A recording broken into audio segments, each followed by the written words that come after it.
En este vídeo hablaré de una marca de coches eléctricos que en su momento llegó a prometérselas tanto e incluso más que Tesla, pero que por desgracia una continua serie de desafortunados incidentes terminaron por llevar a dicha marca a la bancarrota.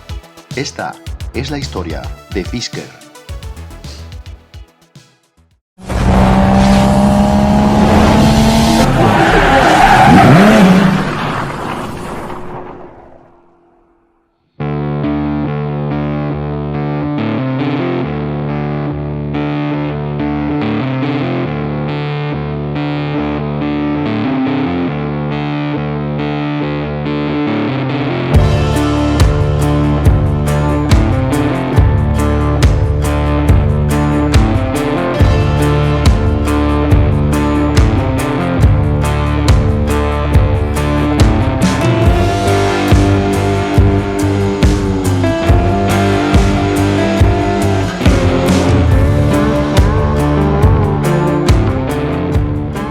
Para hablar de Fisker, firma americana con sede en Anaheim, California, antes habría que detenerse en la polémica historia de un hombre que soñó con crear su propia marca de coches, siempre y cuando, eso sí, a pesar de su vanidad y su controvertida forma de hacer negocios. El hombre al que me refiero es Henrik Fisker. Henrik nació en Dinamarca en agosto de 1963 y desde sus primeros años de vida, aquel muchacho hijo de un ingeniero eléctrico y una funcionaria de Hacienda comenzó a desarrollar un excelente talento por el dibujo y el diseño, unas cualidades que pronto enfocaría hacia los automóviles, a raíz de descubrir desde la ventanilla del Saab de su padre, en uno de sus múltiples trayectos en coche por Copenhague, la elegante silueta de un Maserati Bora. Desde ese día, Henrik Fisker tuvo clara su vocación por convertirse en diseñador de coches. Pese a sus constantes cambios de domicilio debido a la profesión de su padre, su infancia y adolescencia transcurrieron en países como Dinamarca, Alemania, Inglaterra y Estados Unidos. Y en ninguno de estos países abandonó su pasión por el diseño. Sin embargo, Henrik no era un joven precisamente fácil. Era un muchacho bastante alborotador al que le gustaba divertirse rozando los límites. Aparte de su pasión por el diseño, su padre le introdujo cierta pasión por la mecánica y la velocidad, ya que a este le gustaba intercambiar piezas entre sus dos Saab blancos. A diferencia de su padre, a Fisker le encantaba por aquella época la marca Alfa Romeo y logró convencer a este para que dejase de lado los Saab y se comprase por fin un Alfa. En su etapa en Alemania, Henrik disfrutaba de las sensaciones que podía encontrar yendo a toda velocidad por las autobahn alemanas, una época en la que disfrutó haciendo locuras, como hacer explotar el motor 1.2 Boxer de 68 caballos de su primer coche, un Alfa Sud. Si alguien piensa que acabó cambiando de coche, está equivocado. Henrik cambió el motor de su Alfa Sud por el de su homólogo superior, un 1500 centímetros cúbicos Boxer modificado a 125 caballos. Esto, sumado a la ligereza del coche, daba como resultado un joven Henrik Fisker que disfrutaba del sonido y la velocidad de su Alfa Sud, alcanzando los 200 km por hora. Respecto al ámbito de los estudios, Henrik ambicionaba ser diseñador de coches, pero le marcó durante aquella época que un profesor le dijera que la carrera de diseñador de coches como tal no existía. En todo caso, debería hacerse ingeniero. Sin embargo, Henrik se encontraba en una etapa en la que no era lo suficientemente sacrificado como para estudiar una ingeniería, de modo que se puso a trabajar en Dinamarca como dibujante. Trabajo con el que se pudo comprar un Alfa Sprint. Aunque su trabajo cubría sus satisfacciones más inmediatas, sus ambiciones personales se encontraban plenamente vetadas. Fue durante esta etapa cuando aspiraba a trabajar en Volvo, motivo que le llevó a escribir una carta a Suecia para trabajar de lo que fuese, simplemente por el mero hecho de entrar en la industria. En Volvo le contestaron que con su baja formación era imposible. Sin embargo, le aconsejaron ingresar en una escuela que estaban promocionando.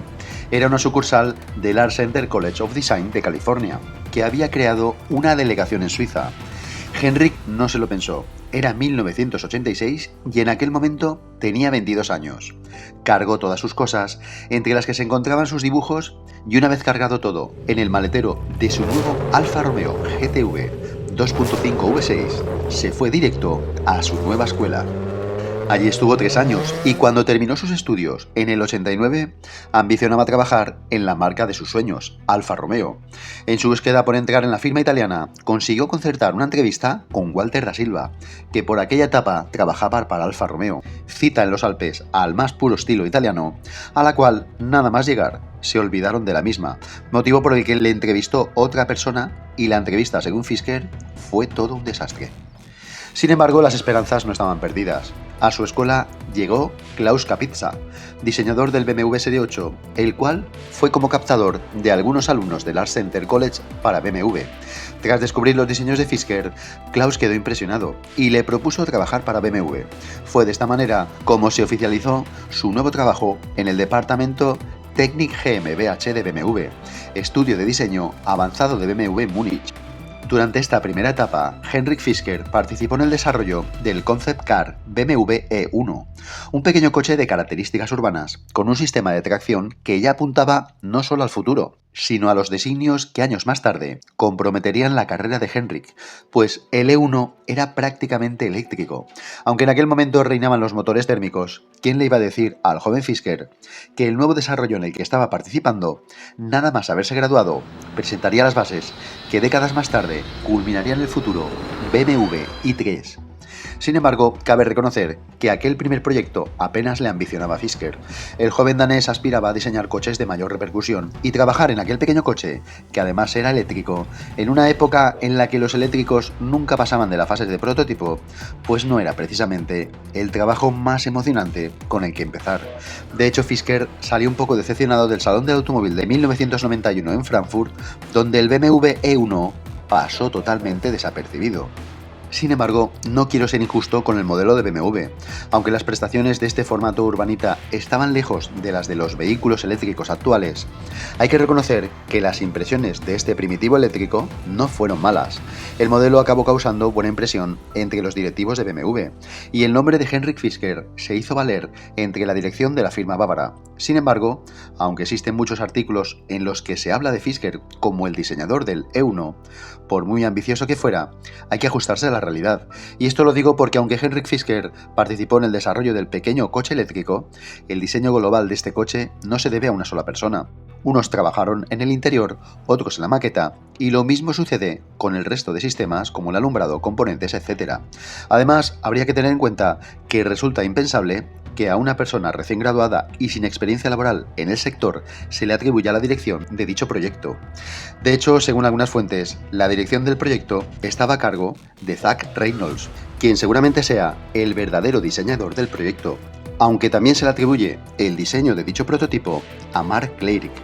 Al parecer, el mérito de quien diseñó el E1 parece más bien una lucha de egos sin resolver hasta el día de hoy. Sin embargo, más allá de quién es el más listo de la clase, para 1992, Fisker encontró su primera gran oportunidad.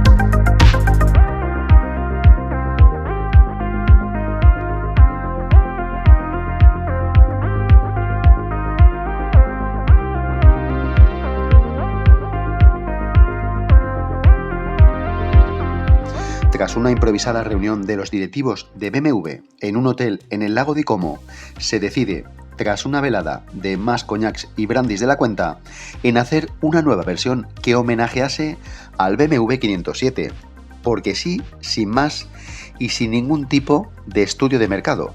Para poner dicho modelo en contexto, y a quien no le suene, dicho coche, el 507, era un roadster fabricado entre 1956 y 1959, vehículo de líneas elegantes que llegó a ser popularizado por personajes tan famosos como Elvis Presley. El proyecto fue encargado al jefe de diseño, Chris Bangle, el cual se encontraba a punto de cogerse unas vacaciones, situación similar en la mayoría de empleados de BMW, debido a que dicho proyecto acababa de aterrizar en el estudio de diseño justo en fechas estivales. Ni corto ni perezoso, Chris Bangle preguntó al resto del equipo de diseño si alguien deseaba mostrar al jefe de desarrollo cómo habría evolucionado el BMW 507. Nadie levantó la mano, puesto que aquel proyecto jamás pasaría de la fase de prototipo, y menos aún venido de una reunión de directivos alcoholizados. Sin embargo, entre aquel grupo de empleados de diseño había un chico rubio que levantó la mano. Era Henrik Fisker. Chris Bangle propuso a Fisker al frente del nuevo desarrollo, y tras consultarlo con la directiva, estos dieron el visto bueno siempre y cuando el propio Bangle supervisase el trabajo. Además de Henrik, uno de los ingenieros de confianza de Chris Bangle también estaría en dicho desarrollo, Adrian Van Hooydonk, quien sería el encargado de hacer la maqueta del modelo definitivo, lo que deja un poco en entredicho que dicho modelo fuese enteramente diseñado por Henrik Fisker. El coche al que hago referencia sería el prototipo Z07, una verdadera belleza automotriz que fue presentado por primera vez en el Salón de Tokio de 1997, lugar en el que rápidamente se convertiría en uno de los reclamos de la cita japonesa, por su cuidada estética que reunía las líneas del modelo clásico y las últimas tendencias del diseño. Aunque ahora sea un coche olvidado, el Z07 tenía esa virtud especial que solo son capaces de obtener aquellos coches con la suficiente personalidad para alcanzar el grado de icono. La exhibición del modelo en dicho salón del automóvil tuvo tanta repercusión por la prensa y el público que la dirección de BMW terminó dando el visto bueno para que dicho prototipo fuese sacado a producción, lo que provocó que para el año 2000 comenzase su venta, la cual duraría hasta el año 2003, culminando el ciclo de dicho modelo con la fabricación total de 5.703 unidades de un modelo de BMW que pasaría a la historia bajo el nombre comercial de Z8. Aunque el desarrollo de dicho modelo fue entre Fisker, Bangle y Van Hooydonk, la cabeza visible que se lució delante de las cámaras fue la de Fisker, y a quien se le atribuyó la fama de ser el diseñador total de dicho modelo. Fisker había inmortalizado su nombre en la historia del automóvil y a partir de enero del 2000 pasaría a tomar el cargo de presidente y director ejecutivo de DesignWorks USA, una empresa de diseño industrial subsidiaria de BMW, con sede en Newbury Park, California, la cual mantenía una oficina de delegación europea en Múnich, Alemania, filial donde se diseñarían otros modelos de BMW o se colaboraría en la consecución de los mismos, como por ejemplo el BMW X5, en el que Fisker colaboró durante esta breve etapa. A pesar de este nuevo ascenso dentro de BMW, el cargo no le duraría mucho, debido a que Henrik Fisker comenzó a abrazar ambiciones más elevadas, sobre todo después de haber tenido otro golpe de suerte en forma de oportunidad, una oportunidad venida de la mano de Ford.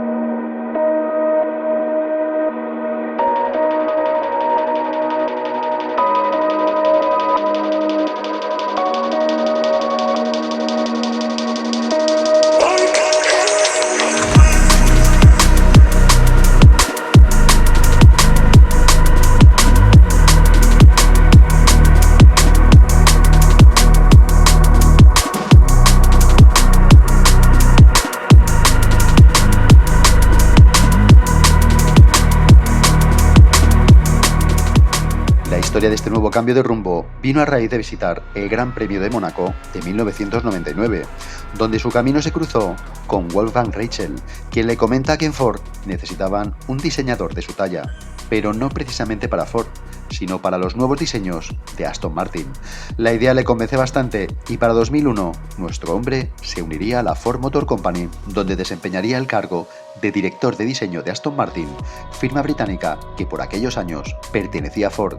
Durante esta etapa, Fisker pasaría por varios movimientos dentro de su categoría ejecutiva, ocupando diversos puestos dentro de Aston Martin, pasando a ser director creativo de ingeniería del 2001 al 2003, cargo ubicado en el Centro de Diseño y Creatividad de Ford, con sede en Londres, puesto que en agosto del 2003 Fisker pasaría a ocupar la vacante de director del Estudio Global de Diseño Avanzado de Ford en Irvine, California. Además, Henrik Fisker ostentaría también una vacante como miembro de la junta directiva de Aston Martin. Durante esta etapa en Aston Martin, Fisker sería una de las piezas importantes en el nuevo cambio de rumbo de la firma británica, haciéndola pasar de su etapa menos glamurosa hacia la excelencia y el lujo que antaño había sido. A su llegada a Aston Martin, la firma británica comercializaba el modelo DB7, en paralelo con su homólogo superior, el Vanquish, que no era más que un DB7 con una carrocería aún mejor esculpida, una escueta gama donde el DB7 era quien realmente había salvado de la ruina a la firma británica. Gracias también a la financiación de Ford, aunque en aquel momento el DB7 ya se encontraba en el cenit de su producción. Si bien el DB7 había tenido más ventas de lo que normalmente Aston Martin producía, dicho modelo había transformado la producción artesanal de la firma británica en una producción de tiradas en serie. Este cambio no habría sido posible sin el reaprovechamiento de recursos para hacer rentable su producción, motivo por el que mucha gente veía al DB7 como un Jaguar travestido, pues dicho modelo estaba basado en el prototipo del Jaguar XJS, que a partir de 1996 se comercializaría como Jaguar XK8. El DB7, aunque era un coche con unas calidades excelentes, en su consecución se habían reutilizado recursos y componentes de otros coches hasta extremos inimaginables, con la finalidad de abaratar los costes de producción. Un claro ejemplo de esta estrategia de producción eran las ópticas traseras del DB7, pues estas eran las mismas que utilizaba el Mazda 323. Por suerte para el modelo DB7, la creatividad de Henry Fisker apenas tardó en contagiar a dicho modelo, nada más llegar a Aston Martin, pues justo en su última etapa de producción, la firma británica estableció un contrato con la firma italiana Zagato, en la que Fisker también intervino en el apartado de diseño. Tras este acuerdo, para 2002, justo un año antes de que se retirara del mercado el DB7, la firma Aston Martin sacaría a la venta una edición especial del DB7 tocado por la magia del recién llegado Fisker y el carrocero Zagato. El modelo acabaría comercializado bajo el nombre de DB7 Vantage Zagato. Dicho modelo poseía un chasis acortado, donde la parte frontal apenas lucía cambios significativos. Sin embargo, era en la zona trasera donde la personalidad del carrocero italiano se hacía latente, con un pilar C más ancho desde abajo y comiendo el espacio a la ventanilla trasera, mientras la parte trasera había sufrido una modificación de las ópticas traseras para ofrecer unas más redondeadas, al tiempo que la zaga del coche se veía más recortada con respecto del DB7 convencional. De este modelo solo se hicieron 100 unidades, todas ellas con motor V12 y tracción trasera, cuyo motor llegaba a extraer una potencia de 440 caballos. Ojalá se hubieran fabricado más, aunque lo cierto era que Fisker ya estaba pensando en su siguiente cartucho con Aston Martin. Para el año 2004, Aston Martin anunciaba cambios importantes, y en ellos Henry Fisker sería importante de cara a transformar la imagen de la firma británica. El primero de estos cambios sería la creación del DB9, y aquí viene una polémica más respecto a quién fue el que realizó su diseño.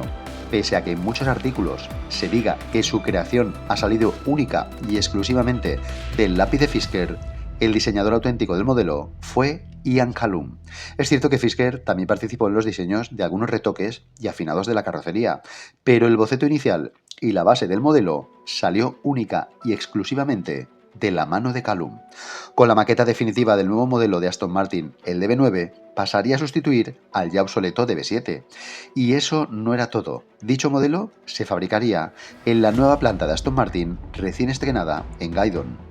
La apuesta de Aston Martin era un paso al frente en solitario en el que se jugaba mucho, debido a que en esta ocasión su modelo no sería ningún derivado de Jaguar ni de Ford, lo que convertía a Aston Martin en un proyecto de vanguardia venido de un país, Inglaterra, en el que durante los años 80 y 90 había perdido gran parte de su tejido automotriz, bien fuese por obsolescencia, por una fuerte competencia o sobre todo porque dicho país había sido referencia en ofrecer productos de baja fiabilidad. El reto de Aston Martin, venido de la mano de unos prometedores Henry Fisker e Ian Callum, era muy alto, y lo cierto fue que el coche estuvo a la altura de sobra. Era tal el salto tecnológico del DB7 al DB9 que aunque el modelo se tendría que haber llamado DB8, le adelantaron un número debido a los cambios tan significativos en apartados dinámicos, mecánicos y tecnológicos. Aunque eso sí, el DB9 sería mucho más caro y solamente accesible para los bolsillos más exclusivos, lo que permitía a Aston Martin recuperar la calidad y la esencia de volver a fabricar sus coches de manera artesanal y no en series de producción. El modelo se fabricaría solamente en versiones coupé y cabrio, y como era evidente, la versión cabrio se denominaría como DB9 Volante. Entre las novedades introducidas por el DB9 hay que destacar su plataforma, pues sería el primer modelo en emplear la plataforma VH, diseñada desde cero con un total de 93 prototipos que llegaron a recorrer hasta 1 millón de millas. Durante su desarrollo se llegó a emplear el campo de pruebas de Ford en Lommel, Bélgica, al tiempo que también se utilizó el centro de pruebas para seguridad de Volvo en Suecia, pues Volvo, por aquel entonces, también formaba parte del grupo Ford. Otras virtudes a destacar era su reducción de peso, de hasta un 25% menos con respecto al DB7, una notable mejora, al igual que su rigidez torsional, que duplicaba la de su predecesor. Todo ello gracias a que su ensamblaje se realizaba mediante el montaje de adhesivos y soldadura por ultrasonidos, además de recurrir al uso de materiales como el magnesio en zonas como la columna de dirección o paneles interiores de las puertas. Bajo el capó de esta elegante bestia habitaba un bloque V12 de 5.935 centímetros cúbicos, que también montaba el banquis de aquellos años, alcanzando los 450 caballos a 6.000 revoluciones. A su potente par le acompañaba un cambio manual de origen graciano con 6 relaciones o uno automático de origen ZF con sistema Touchtronic 2, que también tenía 6 relaciones y un modo secuencial con levas en el volante. En este caso no había selector de cambio tradicional, sino unos botones en la consola central. Gracias al excelente equipo de diseño en el que destacaba Fisker, la firma británica volvía a ocupar el lugar que siempre había ostentado durante su época dorada. Una nueva deriva para Aston Martin que llevó a Fisker a trabajar junto a Ian Callum y el resto del equipo de diseño en el nuevo Vantage V8. Diseño que Fisker remataría, aunque el boceto base era también de Ian Callum. Y aquí, una vez más, volvemos a tener una nueva pelea de gallos por ver quién se queda con el reconocimiento del diseño. Pese a los trabajos que Fisker realizó en Aston Martin, aún le tocaría trabajar en un caramelo más, y la que a mi juicio sería toda una verdadera belleza de coche, pues para finales del 2003, Henrik Fisker ocuparía el cargo de director del estudio global de diseño avanzado de Ford en California, donde se diseñaría el Ford Shelby GR1, el cual se presentaría en el North American International Auto Show del 2005. Durante este proyecto, Fisker actuó como supervisor debido a que la dirección del proyecto y diseño del mismo recayó sobre Manfred Rampel. Fisker había obtenido un gran reconocimiento internacional gracias a su labor en Aston Martin, un sueño que muchos diseñadores habrían deseado lograr, pero las ambiciones personales de Henrik parecían no tener límites, y es por ello que en 2005 dejaría Aston Martin y Ford para asociarse con Bernhard Kohler, su antiguo compañero durante su estancia en BMW y Aston Martin, con el que decide crear su nueva empresa, la Fisker Coachville, con sede en California.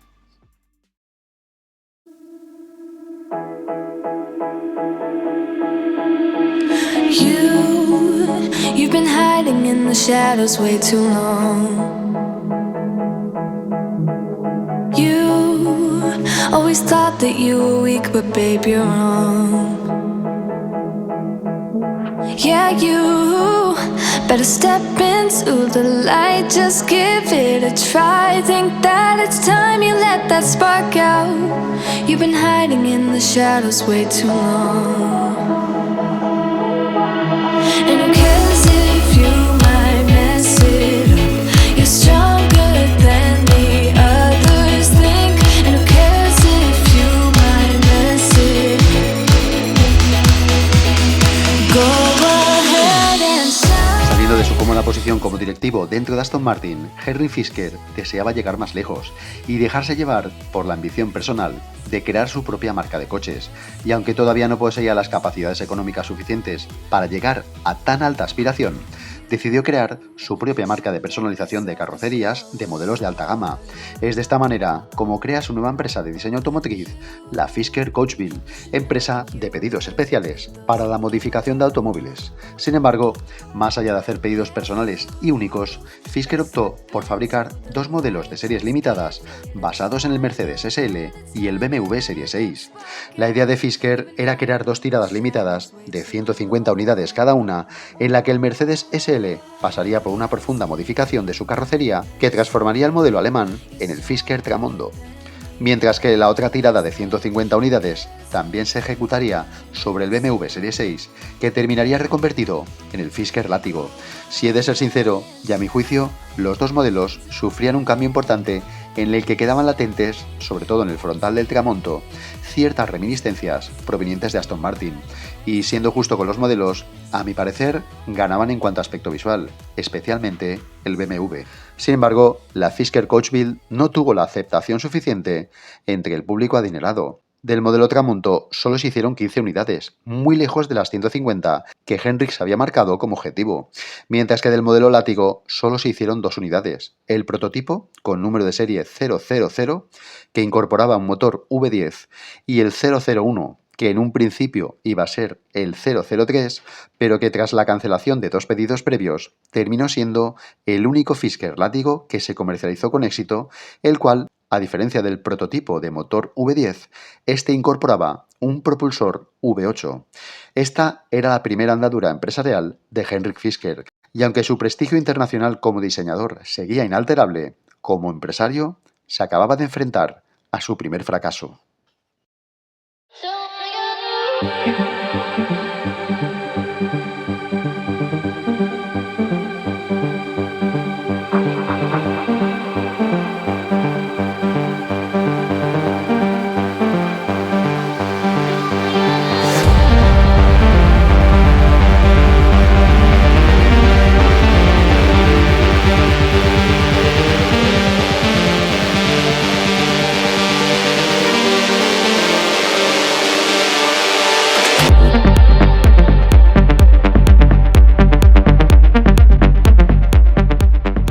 Después de esta primera andadura empresarial, Fisker estaba cansado de dirigir equipos de diseño y necesitaba encontrarse más de cerca de la parte creativa, motivo por el que diseña el Artega GT, un modelo deportivo interesante propulsado por el conocido motor VR6 de Volkswagen, que transfería el par a las ruedas mediante un cambio de relaciones DSG.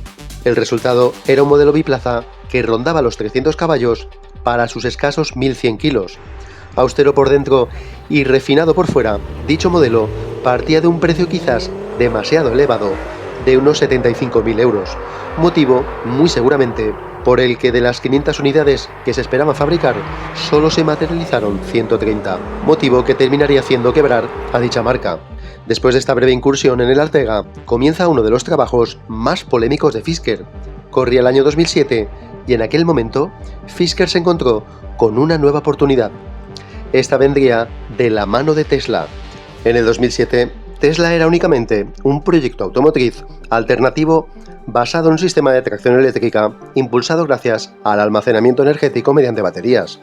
Dado que la empresa de Fisker, la Fisker Coachbuild y Tesla se encontraban en California, dicha cercanía hizo que Elon Musk fijase sus ojos en un diseñador de renombre como Hendrick Fisker para diseñar su nuevo sedán, el futuro Model S, que en aquel momento se encontraba protegido en un proyecto opaco bajo el nombre de White Star, donde Tesla solo tenía como aval la tecnología de su nuevo sistema de propulsión, almacenamiento energético y otras vanguardias tecnológicas.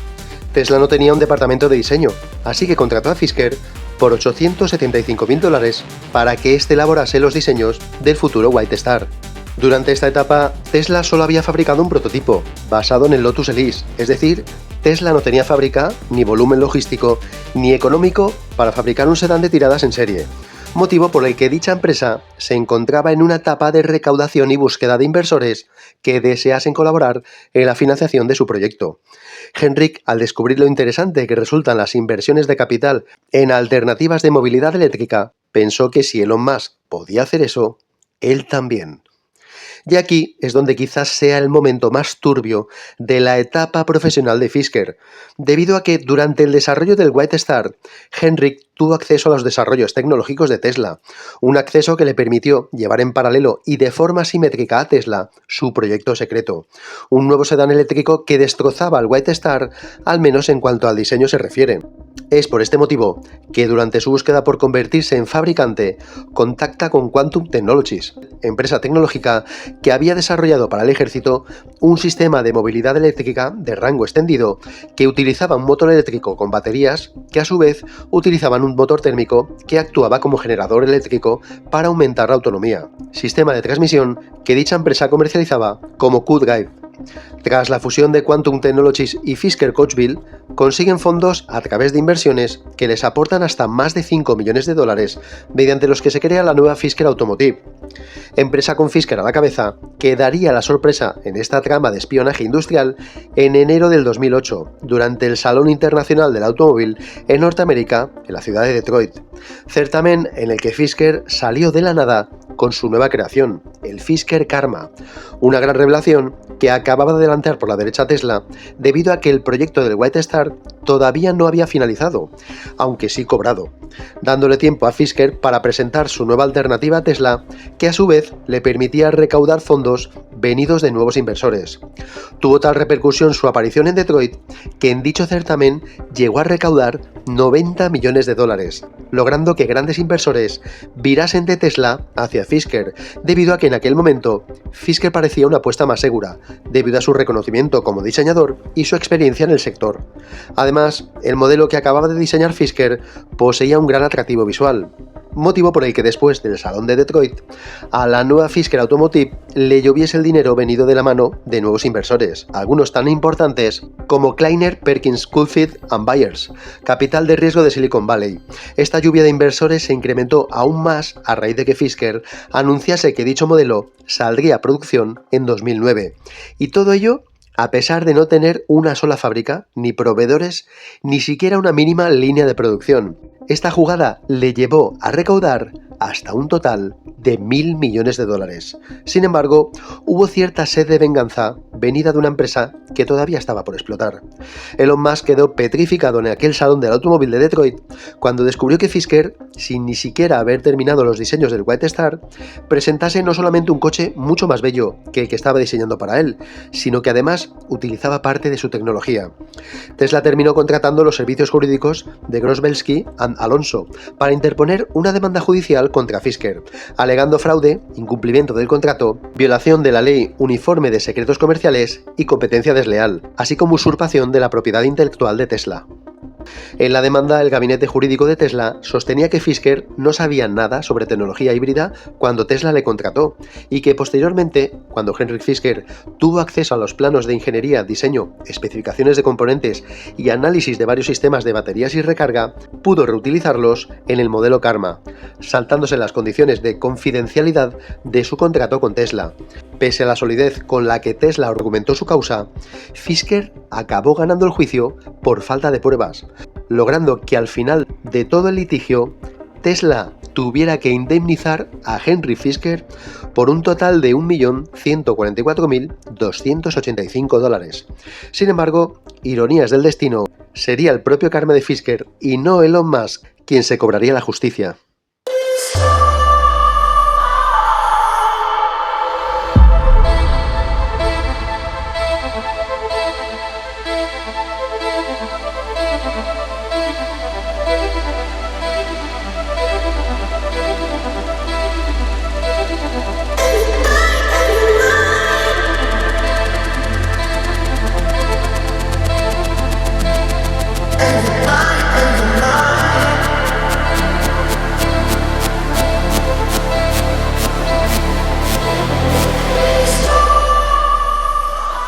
Pese a que a inicios del 2008 Henry Fisker anunció que su modelo Karma saldría en 2009, este no saldría a producción hasta el 2011, un retraso que, si se analiza con cierto análisis logístico y económico, es un tiempo récord, teniendo en cuenta que la fundación de Fisker Automotive parte sin ningún recurso, simplemente con una maqueta a escala y con una crisis económica tras los escándalos de Lehman Brothers.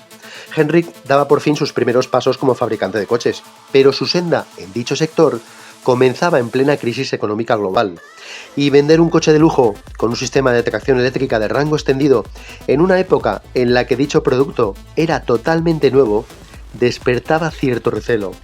Sin embargo, en lo que refiere a conseguir crédito, Henrik tenía un don especial para las oportunidades, y por difícil que parezca, y a pesar de que el mercado se encontraba en plena crisis económica, Henry Fisker se encontró con una nueva oportunidad.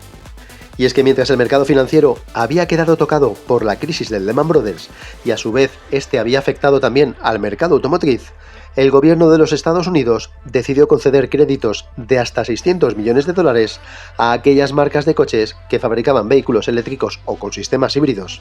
Marcas como Chevrolet o Tesla se verían beneficiadas por este crédito, y como no iba a ser menos, también la Fisker Automotive. Sin embargo, la firma Fisker no lo tenía tan fácil para conseguir el crédito, debido a que Henrik se había decantado por contratar los servicios de Valmet, empresa finlandesa que se encargaría de fabricar los coches en su planta ubicada en Uusikaupunki, Finlandia. Para conseguir el crédito, Fisker tuvo que hacer una pirueta legal, mediante la cual convenció a los representantes del gobierno que tenían que darle crédito, aludiendo que iba a montar otra fábrica en Estados Unidos con una tirada importante de coches. Y así, sin evidencias de haber dado los pasos por fabricar en Estados Unidos, Fisker recibió la concesión de 528 millones de dólares de crédito a su favor a través de dinero público. Mientras Valmet preparaba la planta para la fabricación del Karma, los pedidos y las reservas del modelo Karma se iban amontonando, haciendo esperar a los clientes hasta que llegó el año 2011, año en el que el Karma vería por fin la calle, adelantando por un año a Tesla, que sacaría al mercado su primer modelo en 2012, con otro diseño totalmente distinto al que Fisker había realizado en el proyecto White Star, un renombrado Model S que sería diseñado por el antiguo diseñador de Mazda, Frank von Holthausen. Mientras Fisker comenzaba a vender los primeros Karmas, el modelo causó un gran impacto entre el agrado del público, gracias a su elegante silueta y su increíble diseño, bajo los cuales se encontraba el aparente aval de sus vanguardias tecnológicas que pretendían irrumpir en un mercado dominado por motores diésel y gasolina. El Karma era un híbrido en serie puro, el cual instalaba dos motores eléctricos en el eje trasero con 163 caballos cada uno. Dicho tren motriz recibía la energía a través de una batería de iones de litio que, cuando su autonomía puramente eléctrica comenzaba a agotarse, un motor de General Motors de 264 caballos actuaba como generador eléctrico para abastecer a la batería y así aumentar la autonomía. Una de las mayores desventajas del Karma era su peso, de 2.404 kilogramos. Esto era debido a sus primitivas baterías y al uso de un motor generador de gran tamaño, así como dos motores en un solo eje en vez de uno. Además, la inclusión de ciertos paquetes tecnológicos y calidades premium aumentaban su peso, que por suerte quedaba compensado gracias al gran par motriz de los dos motores eléctricos que otorgaban 479 Nm de par.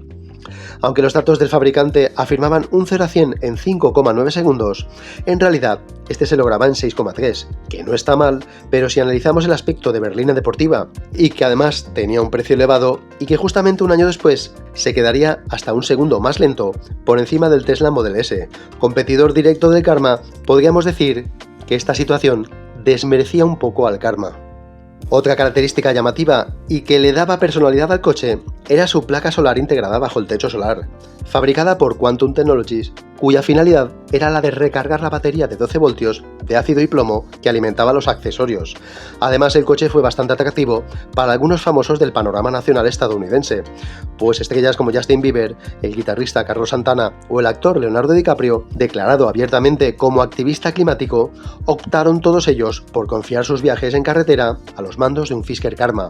Sin embargo, aunque en un principio el coche tuvo una gran acogida, el gran número de pedidos en espera y el hecho de querer adelantarse a otros fabricantes como Tesla hizo que las prisas jugasen un flaco favor a la nueva Fisker Automotive. Además, los inversores de Fisker habían invertido mucho dinero en el nuevo proyecto que Henrik había prometido para el 2009 y no había podido materializarse hasta el 2011. Si con eso no fuera suficiente, hasta la climatología de aquellos años jugó en contra de Henrik. En el momento más duro de la producción y ante un complejo inicio de fabricación, el huracán Sandy provocó el incendio de 16 Karmas aparcados en el puerto de Newark, en Nueva Jersey. Según testigos presenciales, con la llegada de la tormenta tropical, los deportivos fueron sumergidos por una gran ola que invadió el aparcamiento y a continuación, por razones desconocidas, se produjo una explosión que acabó calcinando los Fisker Karma. Además de estos 16 Karma incendiados, otros 300 vehículos almacenados fueron también destrozados por el huracán, lo que provocó un comienzo en las ventas del Karma en negativo. Esta situación, sumada a la necesidad de vender unidades, hizo que los Karma fuesen sacados a la venta sin pasar previamente por un análisis de pruebas para someter dicho modelo por un proceso de calidad. Como era de esperar, los diversos defectos de los procesos de fabricación que antes de la venta se podían haber corregido, al igual que el hecho de que el coche poseyese un alto número de accesorios tecnológicos con sistemas multifuncionales llenos de anomalías que con una actualización se hubieran superado con facilidad, trajo consigo la consecuencia de llamadas a revisión de las primeras unidades vendidas, así como diferentes problemas que afectaron a la fiabilidad del modelo. De los fallos del modelo los había de todo tipo, desde los relacionados con la electrónica del coche a los que les acompañaban otros relacionados con el diseño del coche, como por ejemplo la salida del tubo de escape, que al encontrarse debajo de la puerta del conductor hacía que los gases entrasen en el habitáculo cuando se bajaba la ventanilla, aunque una de las llamadas más importantes a revisión fue en diciembre de 2011, cuando llamaron a taller a 239 Karmas debido al riesgo que corría que la batería se incendiase. El problema lo descubrieron los trabajadores de la planta de montaje de Valmet Automotive cuando vieron refrigerante goteando por un defecto de uno de los robots de soldadura. Este refrigerante caía sobre la batería con el consiguiente riesgo de incendio por cortocircuito, hecho que por cierto ya había sucedido con algunas unidades. Esta llamada a revisión obligó al proveedor de baterías A123 a que corrigiese dicho defecto y se cambiasen todas las baterías, lo cual fue un coste importante para la distribuidora de baterías. Sin embargo, este defecto no se corrigió correctamente. El 2 de enero de 2012, Fisker Automotive volvió a llamar a la mayoría de los coches afectados por la primera llamada a taller en relación a las baterías del proveedor A123, a pesar de que en teoría ya estaban arreglados. La razón de esta segunda llamada era debido a que no se había corregido bien la anomalía, ya que a algunos se les sustituyó las abrazaderas de los conductos de refrigeración y a otros solo se les cambió únicamente el paquete de baterías. Si con esto no era suficiente, el inversor del sistema de tracción que actuaba entre la batería y los motores en ocasiones se detenía o actuaba de manera irregular. Esto provocó otra llamada a revisión en la que además descubrieron que las nuevas baterías que se habían modificado y se estaban instalando en los Karma tenían cortocircuitos internos que podían terminar obviamente en un incendio. La dirección de Fisker llamó de nuevo a su proveedor de baterías, el fabricante A123, para que se sustituyesen dichas baterías. Pero la empresa A123 le dijo que hasta aquí había llegado su viaje, que estaba en bancarrota. Fisker Automotive en aquel momento se acababa de quedar sin baterías, y en el 2012 no era como sería 10 años después, puesto que en aquel momento los fabricantes de baterías no estaban tan extendidos. Esta situación desesperó a Henry Fisker, que había vendido 1.800 coches y le quedaban 200 por vender, y la planta finlandesa de Valmet se veía obligada a detener su producción. Como suele decirse, las desgracias nunca vienen solas, y tras detenerse la producción, la Reserva Federal de Crédito a las inversiones en coches eléctricos le cerraba el grifo de financiación después de haberle pagado ya 192 millones de los 528 que tenía acordados.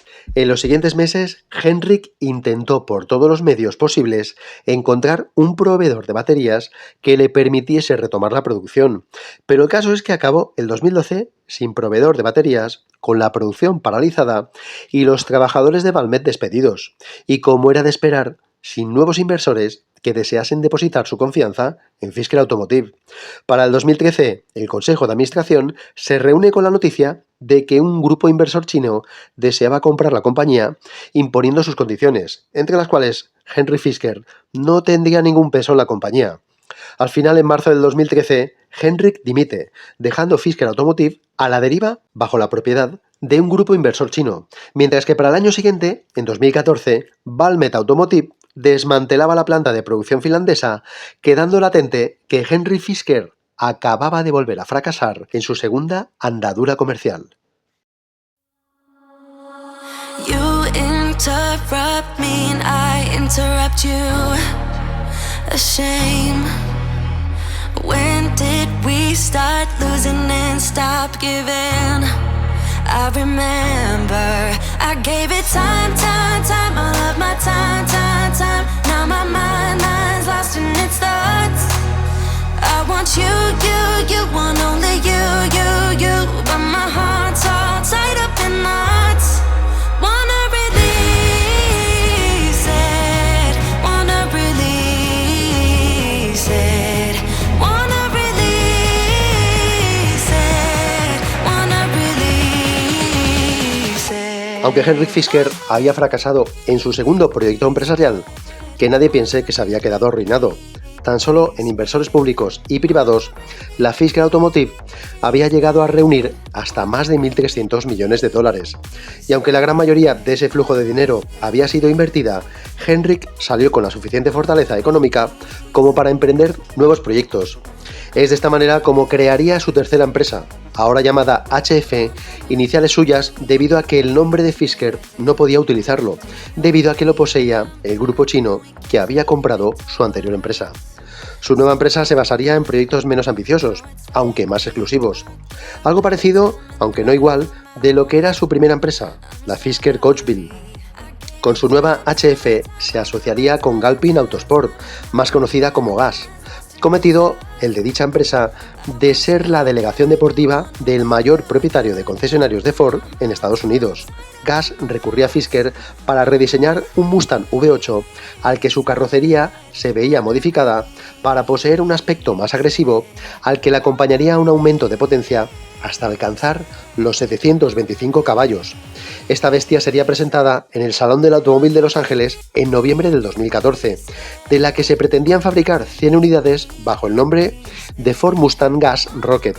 El modelo sería remodelado sutilmente para el Salón del Automóvil de Detroit de 2017, con un leve aumento de potencia hasta los 735 caballos, ahora rebautizado como Ford Mustang VLF Rocket. Aunque el coche era impresionante, solo se hicieron dos prototipos, un Cabrio Concept Car y un modelo en negro que sí fue comercializado, por lo que si se pensaba fabricar 100 unidades, quedaron bastante lejos, así que un fracaso comercial más.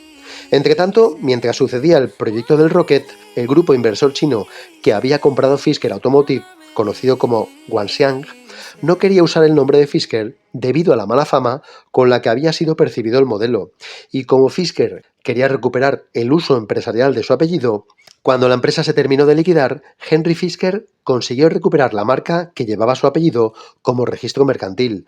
Tras recuperar los derechos de su apellido, la antigua Fisker Automotive pasaría a llamarse Karma Automotive, y el modelo Karma modificaría su nombre por el de Karma Revero, que por cierto, desde que lo llevó este grupo chino, no ha tenido mucho éxito comercial. Los deseos de volver a tener su propia marca de coches seguían intactos, pero en esta nueva transición tenía que ser más cauteloso antes de lanzarse a un nuevo proyecto como marca personal. Dado el reconocimiento que poseía como diseñador y su especialidad en modificar carrocerías, Henrik tuvo otro encuentro, esta vez con Bob Lutz, uno de los directivos históricos de marcas como General Motors, BMW, Ford y Chrysler, entre otras, quien le propuso, junto a Gilbert Villarreal, directivo de Boeing, en utilizar su talento como diseñador para realizar proyectos de personalización de vehículos exclusivos de alta gama. A Henrik le gustaba la idea, dado que Bob Lutz tenía buenos contactos y tal vez su fuerza mediática permitiría que este nuevo proyecto tuviese más visibilidad que el fallido Mustang Rocket. De modo que los tres se asocian y de esta manera nace la VLF Automotive, siglas que representan los respectivos apellidos de cada uno de ellos para generar el nombre de la marca. El trabajo que le encomendarían a Henrik sería el de modificar la carrocería de un deportivo de alto rendimiento de una de las marcas más conocidas del país, a lo que Fisker se puso de inmediato, haciendo durante esta etapa un trabajo excelente, si no fuera por un pequeño detalle. El coche que acababa de hacer en la primera maqueta era muy similar al Aston Martin de B9, y tras haber publicado algunas fotos de su trabajo, apenas pasó tiempo para recibir un aviso de la firma británica en la que le dejaron bastante claro que si ese modelo acababa saliendo a la calle, terminaría con una demanda. Una advertencia que seguramente debió de quitarle el sueño de aquellos días, pues de inmediato Henrik se dispuso a modificar algunas partes del coche para que su parecido se distanciase del Aston Martin de B9. Con el trabajo ya terminado, el coche se presentó en el Salón de Detroit de 2016 bajo el nombre de VLF Force One, vehículo artesanal que tomaba como base de fabricación el Dodge Viper, un espectacular modelo fabricado artesanalmente del que se pensaban hacer 50 unidades, pero al final solo se completaron 5 pedidos, por lo que, una vez más, esta andadura como carrocero no le reportó ni mucho éxito ni mucho dinero.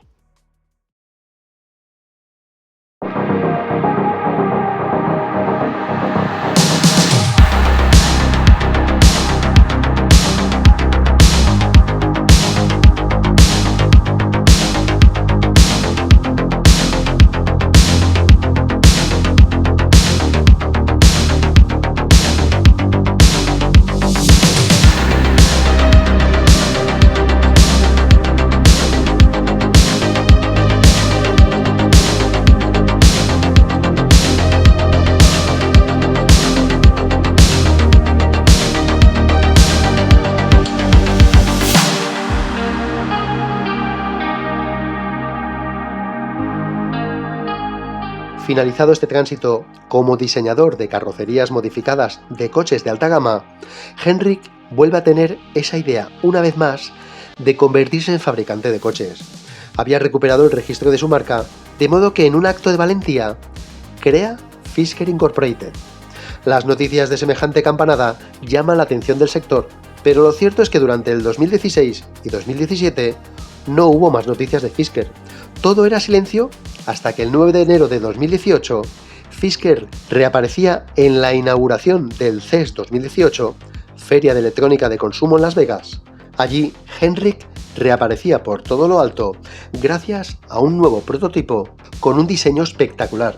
Ese coche sería el Fisker Emotion, una estilizada berlina de color granate que cuando abría sus puertas nadie quedaba indiferente. Las puertas delanteras se abrían hacia el frente, como el Lamborghini Huracán, mientras que las de los ocupantes traseros se abrían en forma de ala de gaviota. El coche era todo un puñetazo en la mesa, con el que Fisker pretendía decir al mundo que sus diseños aún tenían mucho que decir.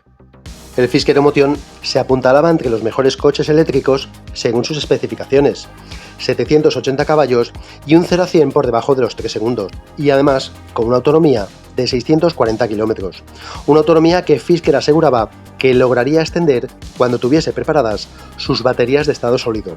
Una afirmación bastante osada, pues Henrik no era fabricante de baterías y dicha tecnología, a día de hoy, sigue siendo difícil de aplicar en coches de producción, y además confirmaba que para el 2019 tendría un modelo del segmento D listo para producción. Semejante aparición por parte de Fisker trajo consigo de nuevo, una vez más, la confianza por parte de los inversores. Sin embargo, en aquel instante, Fisker no tenía ninguna fábrica y el Fisker Emotion nunca pasaría de la fase de prototipo.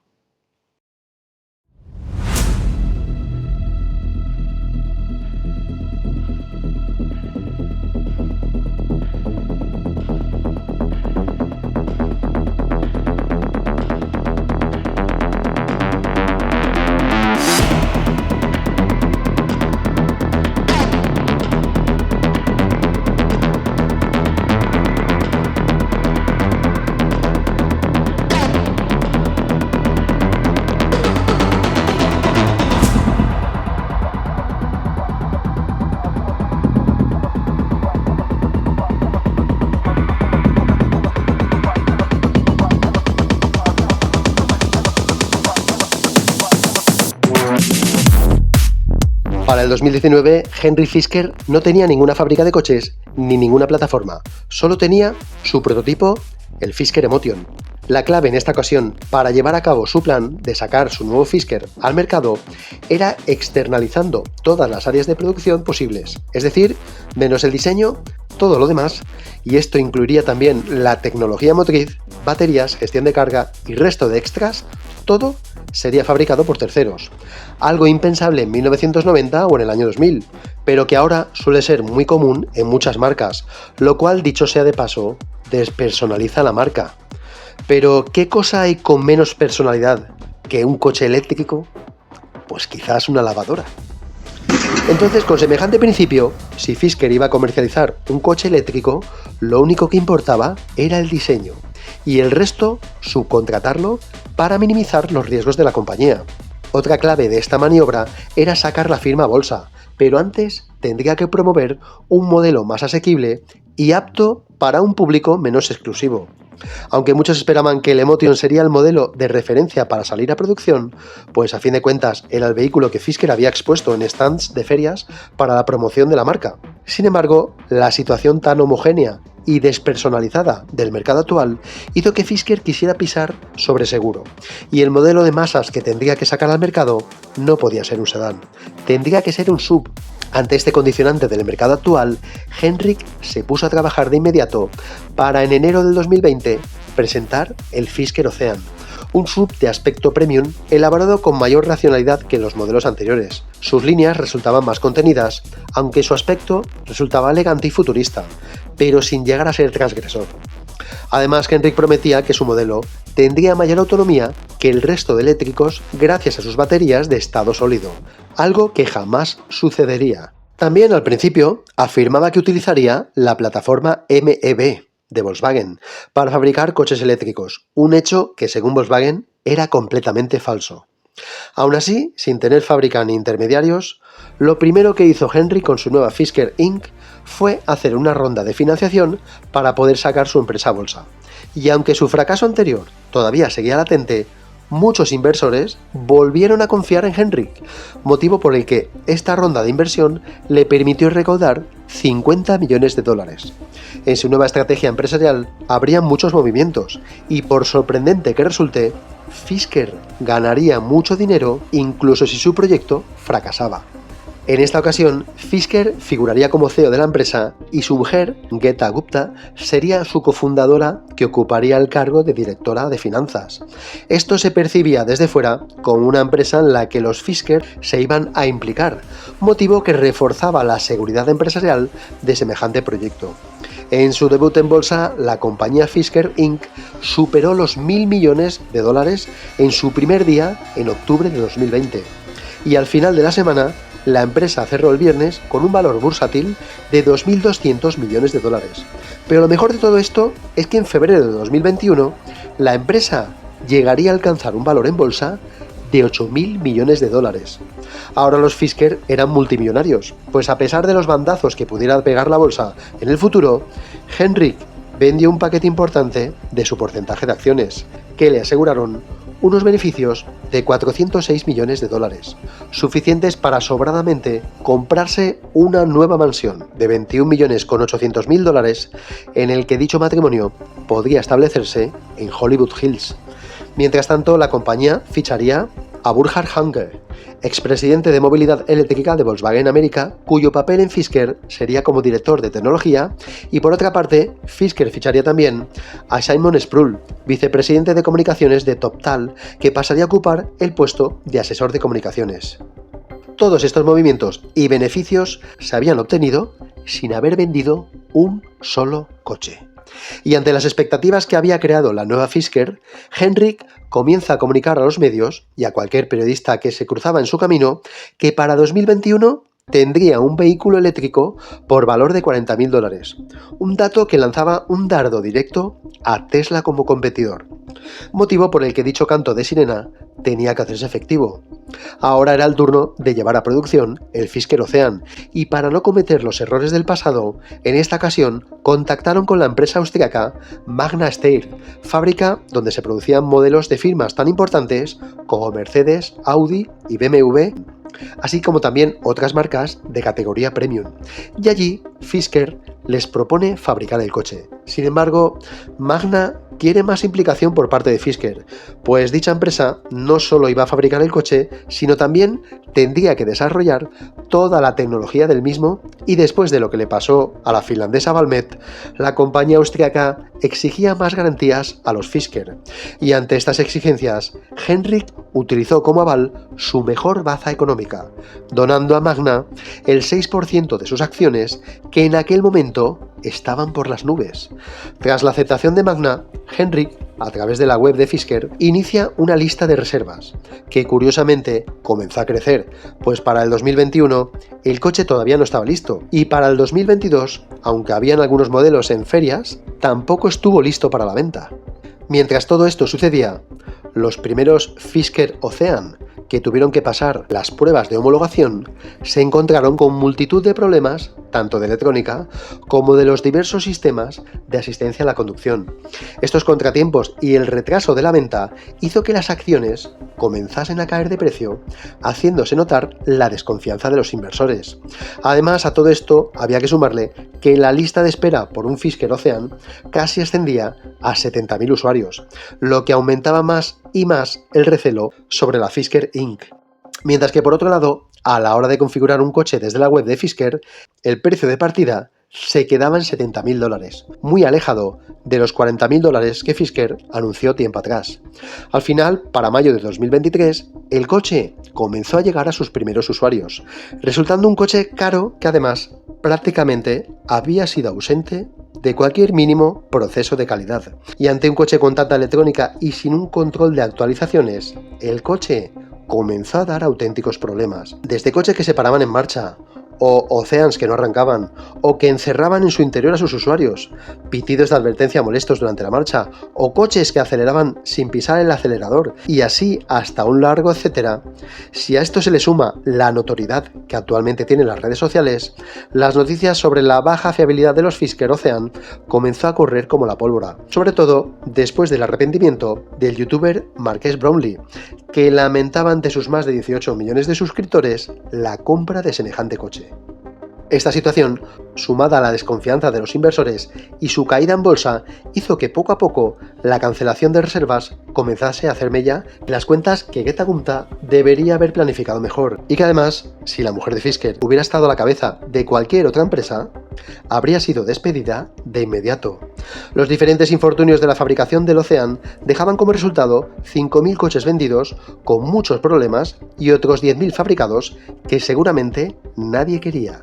Y eso que para finales del 2023 el modelo comenzó una espiral de bajadas de precio, pero ni aún así nadie se fiaba de comprar un Ocean. Sin embargo, Fisker mantuvo su actitud de jugador de póker, y cuando peor iban las cosas, se lanzó un farol. De repente, en la web de Fisker aparecen 3 modelos más que ampliaban la gama del Ocean. Un superdeportivo con una increíble línea, denominado como Ronin, el Peer, coche de rasgos urbanos y tamaño contenido que apuntaba a ser una opción más económica de la firma, y una sorprendente camioneta 4x4 con un increíble diseño denominada como Alaska. Anunciar esos 3 modelos parecía no ser acorde con la verdadera situación financiera de la empresa, y lo cierto es que así era, pero cabe destacar que esta maniobra sirvió de anzuelo, pues el público y mucha gente relacionada con el mundo del motor lo aplaudió. Quizás esta maniobra servía para ganar tiempo, posiblemente sea así, pero los problemas de liquidez seguían y había que cerrar cuentas ante los accionistas para el ejercicio del 2023. Ante esta situación, varios contables dimitieron y 2 empresas que intentaron contratar para hacer auditorías internas rehuyeron y se negaron a semejante proyecto. El retraso de la junta de accionistas comenzó a prolongarse, lo que aumentaba aún más la desconfianza en la Fisker Inc. Y aquí las acciones cayeron aún más en picado. Como la venta del modelo solo se había hecho por internet, a través de la web de Fisker, Henrik realizaría otra maniobra intentando convencer a diferentes concesionarios de los Estados Unidos para que vendiesen el Fisker Ocean con la condición de que ellos le pagasen previamente íntegro el coche y después lo vendiesen. De 250 concesionarios, solo aceptaron 10, y con muchas condiciones, lo que dejaba sin dar opciones a Henrik, que al final emitió una nota de prensa en la que comentaba que tal vez su empresa no acabase el 2024. Mientras Fisker estaba en coma, la firma Nissan, al ver la mala situación financiera de Fisker con su modelo Ocean, pero que a su vez era un producto fabricado en la prestigiosa Magna, valoró su intervención con inyección de capital dentro de la firma eléctrica, pensando que tal vez podría utilizar su tecnología, sobre todo atraída por la versión 4x4 del modelo Alaska. Pero cuando los ingenieros de Nissan vieron la pésima tecnología de Magna y que la versión Alaska no tenía ni plataforma ni un proceso de desarrollo, y además las cuentas de Fisker eran sumamente negativas, salieron de allí de inmediato. Fisker estaba en las últimas, y aunque a día de hoy la web siga activa y puedas hacer una reserva, para el 18 de julio de 2024, la compañía se declaró oficialmente en bancarrota. Y aquí es donde termina el último proyecto de Henry Fisker, que una vez más vuelve a fracasar.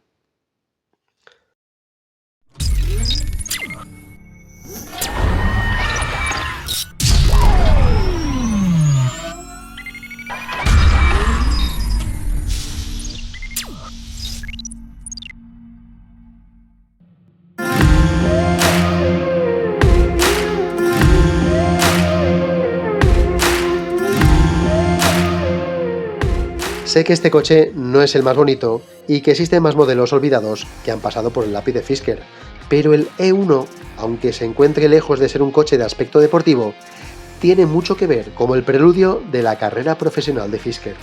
Y es que, aunque a Fisker no le gustasen los coches eléctricos cuando llegó a BMW, el E1 tal vez tuviese esa pizca de influencia en las futuras motorizaciones de los futuros diseños que tiempo después se exhibirían como modelos Fisker de propulsión eléctrica. El E1 era un concept car que se anunciaba discretamente al mundo allá por 1991, coche elaborado sobre el chasis de un BMW Serie 3, al que se le acabó recortando la distancia entre ejes, y del Serie 3 solo quedarían sus cotas de anchura y sus ópticas delanteras. El coche era un eléctrico puro, aunque quedaba lejos de las prestaciones de sus hermanos actuales, y por supuesto ya no digamos de su autonomía, pues el E1 llegaba a recorrer una distancia máxima de 200 kilómetros, gracias a sus baterías de sodio-azufre. Respecto a su potencia, de tan solo 44 caballos, el coche hacía lo que podía, un 0,50 en 6 segundos, 18 segundos para el 0,80 y el 0 a 100 los alcanzaba cuando ya se había acabado el viaje. Su tensión de trabajo era menor que los 400 voltios e incluso 800 voltios con los que trabajan algunos vehículos actuales, pues el E1 poseía una tensión nominal de trabajo de 120 voltios. Para superar el problema de tener que transportar 200 kilos extra de baterías, se redujo bastante el peso de la carrocería recurriendo al uso de fibra de carbono. Pese a sus vanguardias, todo podría apuntar a que el E1 poseía una carta de presentación perfecta para ser un fracasado. Pero lo cierto era que su objetivo estaba lejos de salir a producción en los 90. Si se deja de lado la autonomía y sus vagas prestaciones, el coche presentaba una alternativa distinta de movilidad respecto a la dependiente de motores térmicos. Y aquí el coche cumplió su objetivo, pues el modelo asentó las bases sobre las que 20 años más tarde culminarían el prototipo i3 de BMW. Al margen de las características del coche, el modelo elaborado en 1991 en color rojo y del que quedan bastantes registros y filmaciones del mismo que dan fe de su viabilidad, sufrió un desafortunado incendio durante una recarga de sus baterías que lo dejó reducido a cenizas. Es por este motivo que en 1993 BMW fabricó un segundo E1, esta vez en color turquesa, con sutiles cambios en la carrocería, especialmente en la zaga, el cual ha sobrevivido hasta la actualidad. Lo paradójico del coche es que el modelo E1 también se incendiase, una similitud técnica que también se daría en muchos de los Karma que se comercializaron bajo el emblema de Fisker Automotive. Quién sabe si esto era una señal de lo que más tarde le acabaría pasando a Henry Fisker con sus Karma.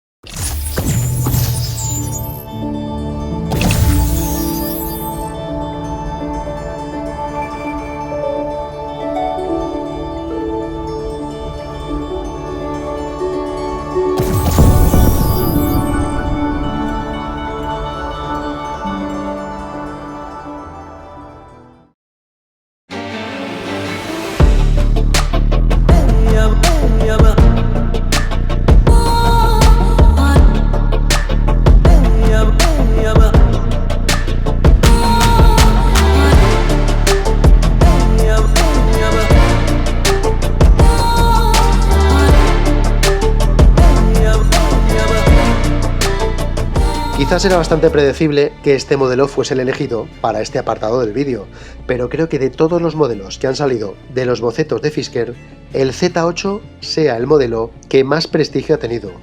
Para ello no solo hay que tener en cuenta que dicho modelo tenga un increíble valor como clásico, sino que además la creación del Z8 es la suma de llegar a lo más alto movido por una cadena de casualidades, todas ellas premeditadas y todas ellas acertadas. La idea de crear este modelo surge tras la reunión de directivos de BMW en un hotel del lago de Como. Aunque muchos piensen que era una reunión formal, para nada. Fue una reunión en dicho hotel para celebrar la jubilación de un antiguo compañero, en la que el parking del hotel se convirtió en un pequeño homenaje de coches BMW clásicos. El alcohol hizo de las suyas entre los asistentes, y fue en el parking del hotel cuando, por pura casualidad, se encontraban charlando Bert Pichler-Freider y Wolfgang Reitler junto a un lujoso BMW 507. Tras observar el lujoso coche de los años 50, ambos directivos pensaron que sería una excelente idea crear un coche que homenajease al 507. Esto podría haberse quedado ahí, pero el caso es que la idea caló más allá de la resaca y para ese verano encargaron a Chris Bangle el proyecto. Sin embargo, tanto Chris como muchos de los mejores diseñadores de su equipo en BMW se encontraban a punto de irse de vacaciones, por lo que el proyecto recayó sobre el chico rubio recién llegado que se había atrevido a levantar la mano cuando Bangle pidió voluntarios para su ausencia vacacional. Fue de esta manera como Fisker realizó el proyecto, aunque supervisado por otros diseñadores de BMW. El prototipo sería el Z7, coche que despertaría la atención del público en el Salón del Automóvil de Tokio de 1997. El modelo de fabricación sería el Z8, coche que quedaría inmortalizado en 1999 en la película de James Bond El mundo nunca es suficiente, título que bien valdría como eslogan para definir la vida de Fisker.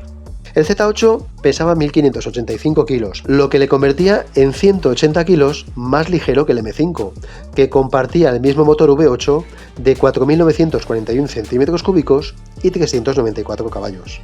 Al principio el modelo se fabricaba con una caja de cambios manual de 6 velocidades, pero al final de la etapa de producción, que finalizó en 2003, se fabricaron poco más de 100 modelos Alpina Z8.